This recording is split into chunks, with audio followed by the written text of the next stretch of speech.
കാളിദാസ് അവതരിപ്പിച്ച അജീഷ് ഹരിഹരന്റെയും ജയറാം അവതരിപ്പിച്ച ഹരിഹരന്റെയും സ്വപ്നങ്ങൾ നേടിയെടുക്കാനുള്ള യാത്ര എന്നതാണ് ആശകളായിരം എന്ന ചിത്രത്തിന്റെ പ്രമേഹം.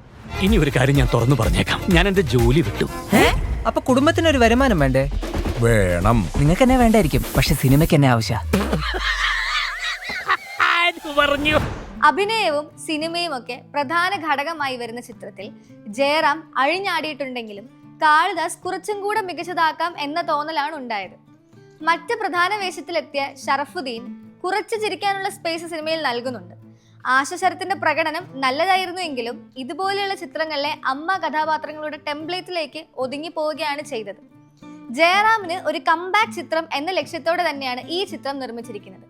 അതിനായി പുള്ളിയുടെ ഐക്കോണിക് സീൻസും പാട്ടും ഒക്കെ റീക്രിയേറ്റ് ചെയ്യാൻ സംവിധായകൻ ശ്രമിച്ചിട്ടുണ്ട്. നല്ല രീതിയിൽ ആ പോർഷൻസ് വർക്ക് ആവുകയും ചെയ്തിട്ടുണ്ട്.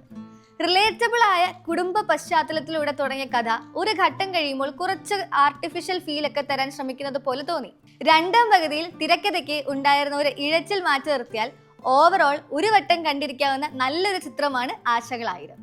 എനിക്ക് നിങ്ങളെ വിട്ട് പിരിഞ്ഞിരിക്കാൻ പറ്റില്ല. അത് തന്നെ, ഞാനൊരു ഫാമിലി മാനായി പോയില്ലേ.